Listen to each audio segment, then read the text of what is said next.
भूतकाल में एक समृद्ध राज्य था, वीरगढ़, जिसका शासक था राजा विक्रमादित्य। राजा न्यायप्रिय था, लेकिन उसका सबसे बड़ा दुश्मन था भल्लादेव, एक खतरनाक और चतुर बेताल राक्षस, जो अपने जंगलियों के झुंड के साथ वीरगढ़ पर कब्जा करने का सपना देखता था। वीरगढ़ में सुख शांति का राज है। राजा विक्रमादित्य अपनी प्रजा का ध्यान रखते हैं और उनकी बेटी राजकुमारी तारा भी प्रजा की सेवा में जुटी रहती है।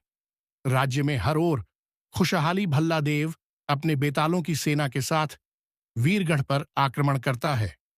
राक्षसों की ताकत और चालाकी के सामने राज्य की सेना कमजोर पड़ने लगती है।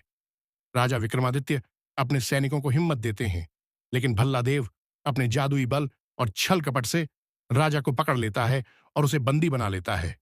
राजा विक्रमादित्य को बंदी बना लिया जाता है। भल्लादेव अब राज्य पर अपना अधिकार जमाना चाहता है, लेकिन राजकुमारी तारा हार नहीं मानती। वह अपनी बुद्धिमत्ता और साहस से एक योजना बनाती। राजकुमारी तारा अपने कुछ विश्वसनीय सैनिकों के साथ भल्लादेव के घने जंगल में प्रवेश करती है। उसकी योजना यह है कि भल्लादेव को उसके अपने ही जाल में फंसाया जाए। वह भल्लादेव के सैनिकों के बीच फूट डालने के लिए चालें चलती है। इसकी बुद्धिमत्ता के कारण भल्लादेव अपने ही साथियों के खिलाफ हो जाता है। जब भल्लादेव अपनी ही सेना से लड़ने में व्यस्त होता है, तारा अपनी सेना के साथ उस पर आक्रमण कर देती है। भल्लादेव अपने ही लालच और दुश्मनी के कारण मारा जाता है। राजा विक्रमादित्य को बचा लिया जाता है।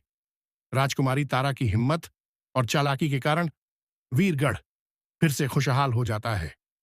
राजा विक्रमादित्य गर्व के साथ घोषणा करते हैं कि तारा ही भविष्य में वीरगढ़ की महान शासक बनेगी